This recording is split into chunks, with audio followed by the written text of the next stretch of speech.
রাজ্যবাসীর জন্য আবারও বিজেপি সরকারের তরফ থেকে বিরাট সুখবর। যারা আয়ুষ্মান ভারত পান না বা পাচ্ছেন না বিভিন্ন শর্তাবলীর জন্য, তাদের স্বাস্থ্যের কথা ভেবে, তাদের স্বাস্থ্য পরিষেবার কথা ভেবে মুখ্যমন্ত্রী স্বাস্থ্য বীমা যোজনা চালু করলো পশ্চিমবঙ্গ রাজ্য সরকার। যারা আয়ুষ্মান ভারত পান না, তারা এবার পাবেন এই মুখ্যমন্ত্রী স্বাস্থ্য বীমা যোজনা। এই বীমা যোজনা আনার উদ্দেশ্য কি, কি কারণে এটি আনা হচ্ছে, কারা পাবেন মুখ্যমন্ত্রী স্বাস্থ্য বীমা যোজনা, কারা পাবেন না, এটা কি সবার জন্যই, বা যারা আয়ুষ্মান ভারত পাচ্ছেন না তারা কি প্রত্যেকেই পাবেন, কত টাকার বীমা এটি, কোন বয়স সীমা রয়েছে, কোন কোন রোগের ক্ষেত্রে প্রযোজ্য, সমস্ত কিছুই আজকের ভিডিওতে জানাবো বন্ধুরা আপনাদের জন্য। তাই আজকের ভিডিওটি একদম শুরু থেকে শেষ পর্যন্ত ভালো করে মন দিয়ে শুনবেন। তারপরেও যদি কোনো জিজ্ঞাসা, কোনো কোয়েশ্চেন, কোনো কোয়েরি আপনার মনে থাকে, আপনি কমেন্ট বক্সে গিয়ে আমাকে কমেন্ট করুন। বেঙ্গল ভয়েসের তরফ থেকে অবশ্যই রিপ্লাই পাবেন আপনি সঠিক তথ্য দিয়ে। তো জানিয়ে রাখবো, ইতিমধ্যে স্বাস্থ্য ভবনের তরফ থেকে বিজ্ঞপ্তি জারি হয়ে গেছে মুখ্যমন্ত্রী স্বাস্থ্য বীমা যোজনা চালুর। এবার আপনারা বলবেন কারা পাবে। যারা আয়ুষ্মান ভারত পাবে না তারা অবশ্যই পাবে। এবার আরেকটা প্রশ্ন, যে আয়ুষ্মান ভারত যারা পাবেন না তারা সকলেই কি পাবেন? হ্যাঁ, এখানেই বলি বন্ধুরা, কিছু কিছু শর্ত আরোপ করা হয়েছে মুখ্যমন্ত্রী স্বাস্থ্য বীমা যোজনাতেও। কেন? এটিকে সুষ্ঠুভাবে বাস্তবায়িত করতে, ওই লক্ষ্মীর ভান্ডারের মতো না হয়, যাদের পাওয়ার কথা পাচ্ছে না, যাদের পাওয়ার কথা নয় তারা পেয়ে যাবে, সে কারণেই ছোট ছোট কিছু শর্তাবলী দেওয়া হয়েছে। তো কারা পাবেন, কি কি শর্তাবলী প্রযোজ্য, ভালো করে শুনে নিন। যাদের পারিবারিক আয় বার্ষিক 8 লক্ষ টাকা পর্যন্ত তারাই পাবেন। যাদের 8 লক্ষ টাকার ওপরে পারিবারিক ইনকাম বার্ষিক মানে বছরে, তারা পাবেন না। ভালো করে বুঝেছেন? বার্ষিক আয় গোটা পরিবারের যাদের 8 লক্ষ টাকার নিচে, তারাই পাবেন এই মুখ্যমন্ত্রীর স্বাস্থ্য বীমা যোজনার সুবিধা। এছাড়া ওয়েস্ট বেঙ্গল হেলথ স্কিম 2008, কেন্দ্রীয় সরকারের হেলথ স্কিম CGHS 1954 এবং ইএসআই স্কিম বা কেন্দ্র ও রাজ্যের কোন পাবলিক সেক্টর আন্ডারটেকিং, সংবিধিবদ্ধ সংস্থা ও নগর স্বায়ত্ত শাসন সংস্থার অধীনে থাকা কোন কর্মগোষ্ঠী বা পেনশনভোগী ব্যক্তি সংস্থা প্রদত্ত স্বাস্থ্য বীমার আওতায় থাকলে এই বীমায় নাম নথিভুক্ত করতে পারবেন না। বুঝতে পেরেছেন কারা পাবেন না? এটা সেকেন্ড পয়েন্ট। 8 লক্ষ টাকার উপরে যাদের বার্ষিক পারিবারিক ইনকাম বছরে আয়, তারা পাবেন না। আর এই যে পয়েন্টটা বললাম, তারা পাবেন না। যারা নিয়মিত চিকিৎসা ভাতা পান তারাও পাবেন না। এবং 70 বছরের ঊর্ধ্বে থাকা প্রবীণ নাগরিক এবং এসআইআর প্রক্রিয়ায় বাদ পড়া বা স্থানান্তরিত ব্যক্তিরাও এর বাইরে থাকবেন। খুব গুরুত্বপূর্ণ দুটো পয়েন্ট। 70 বছরের ঊর্ধ্বের ব্যক্তিরা এই মুখ্যমন্ত্রী স্বাস্থ্য বীমা যোজনার আওতায় বাইরে থাকবেন, মানে পাবেন না। তাহলে এখানে গুরুত্বপূর্ণ পয়েন্টটা বলে দিই, কারণ আয়ুষ্মান ভারত 70 বছরের ঊর্ধ্বে প্রত্যেকেই পাবেন, তাদের জন্য কোনো রকম কোনো শর্ত নেই।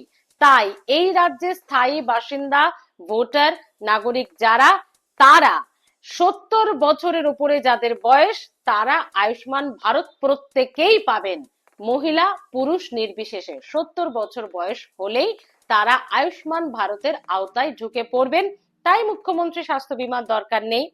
আর যাদের এসআইআর এর নাম বাদ গেছে, যারা এখনো ভোটার লিস্টের নাম তোলাতে পারেননি, মানে এসআইআর এর নাম বাদ যাওয়ার পর, তারা পাবেন না। কারণ মুখ্যমন্ত্রী এটা বারবার বলেন, যারা এই রাজ্যের স্থায়ী বাসিন্দা, যারা এই রাজ্যের ভোটার, তাদের জন্যই সরকারি সমস্ত প্রকল্প, তারাই সুবিধে পাবেন। তো তারা পাবেন না। আর বাকি রইল যাদের সিএএ, এটা অনেকে প্রশ্ন, যাদের সিএএ বা এসআইআর ট্রাইব্যুনালে আবেদন নিষ্পত্তি হয়নি তারা এর সুবিধা পাবেন। যাদের এখনো নিষ্পত্তি হয়নি, আপিল করেছেন, সেটা এখনো কন্টিনিউ প্রসেসে রয়েছে, তারাও পাবেন। এবং কন্টিনিউ প্রসেসের শেষে সেটা yes or no, negative positive যেটা হবে তার উপর ডিপেন্ড করবে যে আপনার এই সুবিধাটা চলবে নাকি বন্ধ হয়ে যাবে। তাহলে বন্ধুরা, মুখ্যমন্ত্রী স্বাস্থ্য বীমা যোজনা কারা পাবেন কারা পাবেন না আপনাদেরকে খুব সুন্দরভাবে বুঝিয়ে দিয়েছি। এবার হচ্ছে কোথায় আপিল করবেন। বিজ্ঞপ্তি জারি হয়ে গেছে, খুব শীঘ্রই নজর রাখবেন বেঙ্গল ভয়েসে, খুব শীঘ্রই যেভাবে সরকার জানাবে তার সম্পূর্ণ তথ্য আপনাদেরকে দিয়ে দেওয়া হবে। অর্থাৎ আপনারা দেখেছেন অন্নপূর্ণা ভান্ডার, বার্ধক্য ভাতা, বিধবা ভাতা, বয়স্ক ভাতা, প্রতিবন্ধী ভাতা সমস্ত কোথায় কিভাবে পাওয়া যাচ্ছে সেটা যেমন আপনাদেরকে আমরা জানিয়েছি, নজর রাখবেন। যে মাত্র সরকার এই সাইটটি গঠন করে ফেলতে পারবে যে কোন পোর্টালে কোন সাইটে গিয়ে অ্যাপ্লাই করা যাবে, বেঙ্গল ভয়েসের তরফ থেকে আপনাদেরকে সে খবর জানিয়ে দেওয়া হবে। তো আপনি প্রয়োজনীয় documents, Aadhaar card, bank, voter card, PAN card, ছবি, পাসবুক, এই সমস্ত যা যা থাকবে সেগুলো সব হাতের কাছে মোটামুটি একেবারে একটা গুছিয়ে রাখুন, কারণ কিছুদিন খুব তাড়াতাড়ি সেই সাইটটি ঘোষণা করে দেওয়া হবে। এবার বলি একটা খুব গুরুত্বপূর্ণ কথা, এই মুখ্যমন্ত্রী স্বাস্থ্য বীমা যোজনার ডিটেলসটা সেটাও তো জানতে হবে। 5 লক্ষ টাকা পরিবার পিছু থাকবে মুখ্যমন্ত্রী স্বাস্থ্য বীমা যোজনার সুবিধা। 5 লক্ষ টাকা বার্ষিক পরিবার পিছু মুখ্যমন্ত্রী স্বাস্থ্য বীমা যোজনা, এবং এটি সম্পূর্ণ নগদহীন, ক্যাশলেস পরিষেবা। ক্যাশলেস পরিষেবা স্বাস্থ্য বীমা যোজনা, মুখ্যমন্ত্রী স্বাস্থ্য বীমা যোজনা। এবং জটিল রোগ এবং ব্যয়বহুল চিকিৎসা সবটাই এর আন্ডারে থাকবে। সরকারের উদ্দেশ্য এটা, যারা আয়ুষ্মান ভারত পাচ্ছেন না, অথচ যে পরিবারে জটিল রোগ, ব্যয়বহুল চিকিৎসা এরকম পরিস্থিতি তৈরি হয়েছে, যাতে সেই মানুষগুলোকে সরকার কিছুটা হলেও সুবিধা সুরাহা সহযোগিতা করতে পারে, সেই চিন্তা উদ্দেশ্য থেকেই, সেই চিন্তা ভাবনা থেকেই মুখ্যমন্ত্রী স্বাস্থ্য বীমা যোজনা। কারণ আপনারা জানেন যে আয়ুষ্মান ভারতে কঠিন শর্তাবলী থাকার কারণে কেন্দ্রীয় সরকারের এই প্রকল্পে অনেকেই বাদ পড়েছেন বা এই সুবিধা, এই প্রকল্পের সুবিধাটা, যোজনার সুবিধাটা পাচ্ছেন না। তাদের কথা ভেবেই মুখ্যমন্ত্রী স্বাস্থ্য বীমা যোজনা এনেছে পশ্চিমবঙ্গ রাজ্য সরকার তথা বিজেপি সরকার। অতএব বন্ধুরা, আপনারা কিন্তু রাজ্য সরকারের এই যোজনায় অবশ্যই আপিল করে দেবেন, কারণ এখন চিকিৎসার যা খরচ, এখন যেভাবে মধ্যবিত্ত একটা পরিবারে 2-3 জন 4 জন 5 জনের পরিবারে গোটা পরিবারের চিকিৎসা যদি কোনোভাবে করতে হয়, তাতে লক্ষ লক্ষ টাকার একেবারে বছরে খরচা হয়, সেটা কিন্তু একটা মধ্যবিত্ত পরিবারের পক্ষে খুব অসম্ভব এবং খুব কঠিন হয়ে পড়ে। সেই চিন্তা ভাবনা থেকেই এই বীমা, এই যোজনার আনা হয়েছে রাজ্য সরকারের তরফে। একদম আর দেরি করবেন না, সাইটটি ওপেন হওয়া মাত্রই আপনারা কিন্তু ইতিমধ্যেই যেটা বিজ্ঞপ্তি জারি হয়ে গেছে সেটাতে আপিল করে দেবেন। আরো একবার বলে দিচ্ছি শেষে, কারা পাবেন কারা পাবেন না। যাদের বার্ষিক পারিবারিক আয় 8 লক্ষ টাকার নিচে, তারাই মুখ্যমন্ত্রী স্বাস্থ্য বীমা যোজনা পাবেন। যাদের 8 লক্ষ টাকার ওপরে পারিবারিক বার্ষিক আয়, তারা মুখ্যমন্ত্রী স্বাস্থ্য বীমা যোজনা পাবেন না। এছাড়াও কতগুলো পয়েন্ট বলা হয়েছে। ওয়েস্ট বেঙ্গল হেলথ স্কিম 2008, কেন্দ্রীয় সরকারের health scheme 1954, ESI scheme, ESI যাদের আছে তারা পাবেন না। বা কেন্দ্রীয় এবং রাজ্য কোন পাবলিক সেক্টর আন্ডারটেকিং, সংবিধিবদ্ধ সংস্থা, নগর স্বায়ত্তশাসন সংস্থার অধীনে থাকা কোনো কর্মগোষ্ঠী বা পেনশনভোগী ব্যক্তি সংস্থা প্রদত্ত স্বাস্থ্য বীমার আওতায় থাকলে এই বীমায় নাম নথিভুক্ত করতে পারবেন না।